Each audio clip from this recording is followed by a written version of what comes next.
Shalom, selamat hari Minggu saudaraku. Pada minggu ini saya ingin berbagi firman Tuhan. Namun sebelumnya, mari kita bersatu dalam doa. Damai sejahtera Bapa yang melampaui segala akal budi manusia, itulah kiranya yang memelihara hati dan pikiranmu di dalam Kristus Yesus Tuhan kita. Amin. Firman Tuhan di minggu ini, minggu ke-15 setelah Trinitatis, ditetapkan dari Injil Markus pasal 8 ayat 31 sampai 38. Saya akan bacakan untuk kita demikian. Kemudian mulailah Yesus mengajarkan kepada mereka bahwa anak manusia harus menanggung banyak penderitaan dan ditolak oleh tua-tua, imam-imam kepala dan ahli-ahli Taurat, lalu dibunuh dan bangkit sesudah 3 hari. Hal ini dikatakannya dengan terus terang. Tetapi Petrus menarik Yesus ke samping dan menegur dia. Maka berpalinglah Yesus dan sambil memandang murid-muridnya, ia memarahi Petrus, katanya, "Enyahlah iblis, sebab engkau bukan memikirkan apa yang dipikirkan Allah, melainkan apa yang dipikirkan manusia." Lalu Yesus memanggil orang banyak dan murid-muridnya dan berkata kepada mereka, "Setiap orang yang mau mengikut aku, ia harus menyangkal dirinya, memikul salibnya dan mengikut aku. Karena siapa yang mau menyelamatkan nyawanya, ia akan kehilangan nyawanya. Tetapi barang siapa kehilangan nyawanya karena aku dan karena Injil, ia akan menyelamatkannya. Apa gunanya seorang memperoleh seluruh dunia, tetapi ia kehilangan nyawanya? Karena apakah yang dapat diberikannya sebagai ganti nyawanya? Sebab barang siapa malu karena aku dan karena perkataanku di tengah-tengah angkatan yang tidak setia dan berdosa ini, Anak manusia pun akan malu karena orang itu apabila ia datang kelak dalam kemuliaan Bapanya diiringi malaikat-malaikat kudus. Sampai demikian pembacaan firman Tuhan. Saudaraku, di minggu ini, minggu kita diikat oleh topik berhikmat dalam Yesus. Berhikmat dalam Yesus. Nats Alkitab yang saya bacakan tadi dari Injil Markus pasal 8 adalah pengajaran Tuhan Yesus, inti pengajaran Tuhan Yesus tentang misi utamanya. Misi utama Tuhan Yesus menyelamatkan dosa, menyelamatkan manusia adalah ditolak oleh tua-tua, imam-imam kepala dan ahli Taurat, lalu mengalami penderitaan, mati, dan bangkit pada hari ketiga. Itulah yang diajarkan oleh Tuhan Yesus secara terus terang. Tetapi mendengar pengajaran ini, murid-murid yang sudah lama bersama Yesus kaget. Mereka tak bisa terima. Mereka semua terguncang. Lalu diwakili oleh Petrus, mereka menegur Yesus, mengatakan jangan ulangi lagi perkataan itu. Mereka tidak mau, karena mereka menginginkan kemenangan, kehidupan, dan kemuliaan.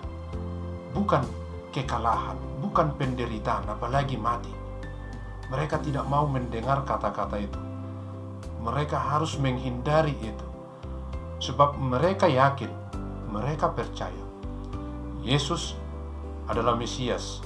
Yesus adalah anak Allah. Jadi tidak mungkin kalah. Tidak mungkin menderita, tidak boleh mati. Harus menang, harus hidup, dan harus mengalami kemuliaan. Inilah yang ada dalam konsep para murid, terutama Petrus. Saudaraku, tetapi hikmat Allah, hikmat Yesus, topik minggu ini adalah berhikmat dalam Yesus.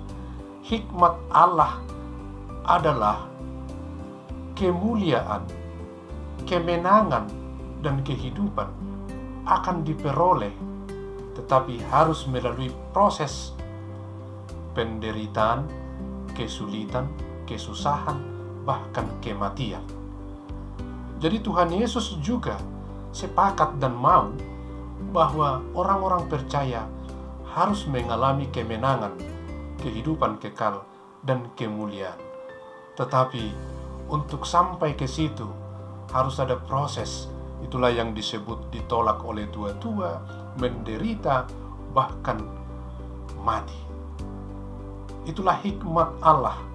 Jadi hikmat Yesus Kristus, ada hubungan erat antara penderitaan, kesulitan dengan kemenangan.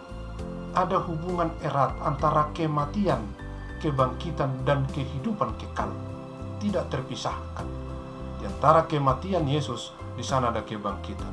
Di antara penderitaannya, di sana ada kemuliaan. Itulah hikmat Allah. Dan ternyata murid-murid yang sudah lama bersama-sama dengan Tuhan Yesus, mereka belum memahami hikmat Yesus. Mereka hidup dalam hikmat dunia, hikmat iblis. Karena ada filosofi iblis, hikmat dunia, yaitu mengalami sebuah kemenangan, mengalami sebuah kehidupan, kemuliaan, tanpa harus kesulitan, tanpa harus kesusahan. Jadi jalan pintas, instan, mau hasil tanpa harus ada proses kesulitan dan penderitaan. Itulah hikmat dunia yang selalu dibisikkan oleh iblis untuk mempengaruhi orang percaya supaya merindukan instan dan jalan pintas. Saudaraku, dan itulah yang kita lihat di dalam diri murid-murid yang diwakili oleh Petrus. Mereka mau mengalami kemenangan, kehidupan, dan kemuliaan tanpa sebuah proses penderitaan. Dan Yesus mengatakan, enyahlah iblis. Kenapa? Bukan Petrusnya yang iblis, tapi pikirannya telah dikendalikan oleh iblis. Sebab itulah filosofi iblis, mengalami sebuah kenyamanan, kesenangan, kemuliaan dengan jalan pintas, tanpa ada pengorbanan, tanpa ada perjuangan. Hanya hidup bermalas-malasan, lalu berdoa, lalu memperoleh kemenangan, kehidupan, dan kemuliaan. Itu yang selalu dibisikkan oleh si iblis, dan itulah yang terjadi bagi murid-murid, bagi seorang Petrus. Mereka sudah hidup bersama-sama dengan Tuhan Yesus selama ini, tapi mereka belum mengenal dan mengerti hikmat Yesus. Oleh karena itulah Tuhan Yesus mengatakan, enyahlah iblis. Saudaraku yang berbahagia dalam Kristus Yesus Tuhan kita, minggu ini Tuhan Yesus mengajarkan supaya kita hidup dan berhikmat dalam Yesus. Bukan hikmat dunia yang serba instan, serba jalan pintas, tapi hikmat Yesus yang hidup dalam ketekunan walaupun di dalam kesulitan. Mari kita melihat bahwa kesulitan, penderitaan, dan kesusahan ada hubungannya dengan kemenangan, kemuliaan, dan juga kehidupan yang diperoleh oleh Tuhan Yesus. Bahkan di tengah-tengah situasi saat ini, di mana pandemi COVID belum benar-benar tuntas, mari kita lihat di tengah-tengah kesulitan karena pandemi COVID itu, kita bisa menemukan tangan Tuhan dan kemuliaan Tuhan. Kita bisa memperoleh pertolongan Tuhan. Di sana ada kebersamaan, penyertaan Tuhan, pemeliharaan Tuhan. Saudaraku yang berbahagia, Tuhan Yesus memberikan 3 syarat sebagai pengikutnya.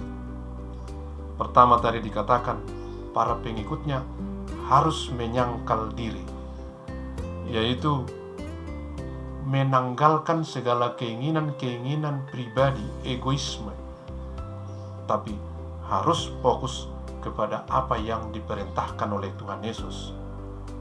Mengasihi, hidup secara sosial, tidak individual. Itulah yang disebut dengan menyangkal diri. Keinginan-keinginan egoisme harus dibelakangkan untuk kehidupan bersama. Menyangkal diri.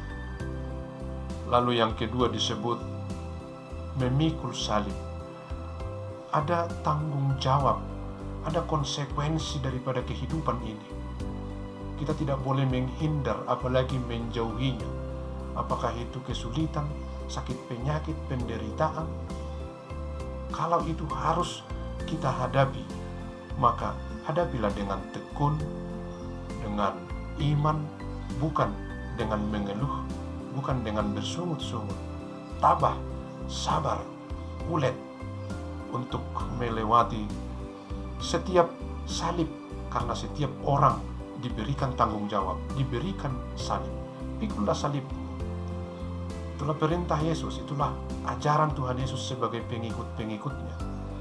Tidak boleh menghindari salib atau menitipkan kepada orang lain salibnya supaya dia hidup secara nyaman. Mari memikul salib masing-masing dengan tekun, ulet, bertanggung jawab. Lalu yang ketiga disebutkan mengikut Yesus. Mengikut berarti dari belakang, tidak boleh di depan, tidak boleh di samping. Mengikut Yesus berarti menempatkan Yesus di depan, kita di belakang. Mungkin kita tidak bisa melihat jalan apa di depan. Kita tidak paham, tidak mengerti apa yang terjadi di depan sana. Tapi kita tidak boleh ke kiri, ke kanan, harus tetap di belakangnya. Walaupun kita tidak memahami apa yang terjadi di depan, tetapi kita harus yakin Tuhan Yesus tidak membawa kita ke jurang. Itulah mengikut Yesus dari belakang. Tidak menyetir atau memaksa Yesus ke kiri, atau memaksa merengek-rengek supaya Yesus ke kanan. Tidak, mengikut Yesus harus dengan setia dari belakang. Kalau Yesus ke kiri, kita harus ke kiri. Yesus berhenti, kita harus berhenti. Yesus mendaki, kita juga harus ikut mendaki. Tidak boleh mengatakan, Yesus aku sudah capek, kita menurun saja, jangan mendaki. Itu bukan mengikut Yesus, itu namanya mengendalikan Yesus atau menyetir Yesus. Saudaraku, berhikmat dalam Yesus. Itulah hikmat Tuhan kita sebagai pengikutnya, bukan penggemar. Orang-orang percaya diminta oleh Tuhan Yesus untuk mengikutinya, bukan menggemarinya. Kita bukan penggemar Yesus, dimana kalau penggemar, kalau sesuai dengan keinginannya mereka akan bertepuk, memberi aplaus. Tapi ketika tidak sesuai dengan keinginannya, mereka akan kecewa, bersungut-sungut, atau mungkin meninggalkannya. Tapi orang-orang percaya yang mengikut Yesus akan dengan tekun, setia, ulet dari belakang. Tidak lagi memikirkan ego dirinya dan tidak punya alasan untuk menghindari tanggung jawab apapun itu salibnya, dia harus pikul. Dan dia akan selalu dari belakang mengikuti Tuhan Yesus sehingga hidupnya sesuai, berpadanan dengan Tuhan Yesus. Inilah berhikmat dalam Yesus. Saudaraku, mungkin tidak sesuai dengan keinginan kita apa yang terjadi, tapi percayalah, yakinlah, Tuhan Yesus tidak membawa kita ke jurang. Ikutilah dia dari belakang.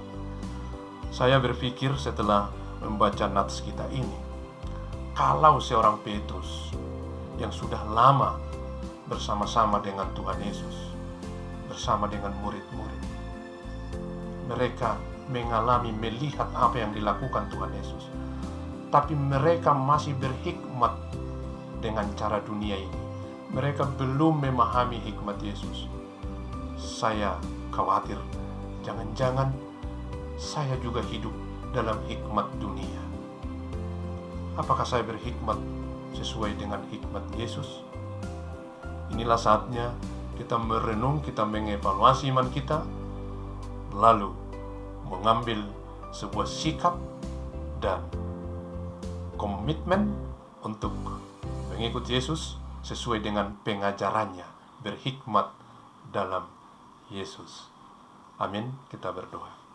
Terima kasih Bapa atas firman-Mu yang telah memberi kami pengajaran yang sangat berharga dan penting untuk kami benar-benar mengikuti-Mu secara jernih.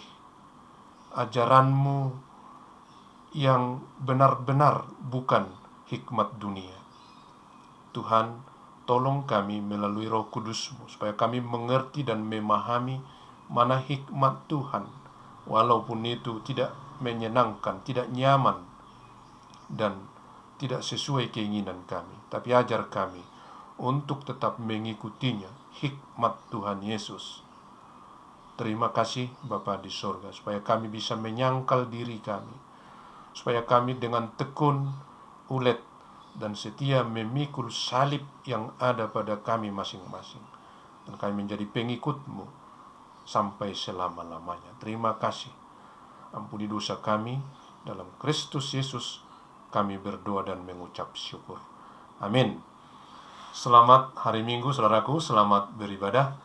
Tuhan Yesus memberkati.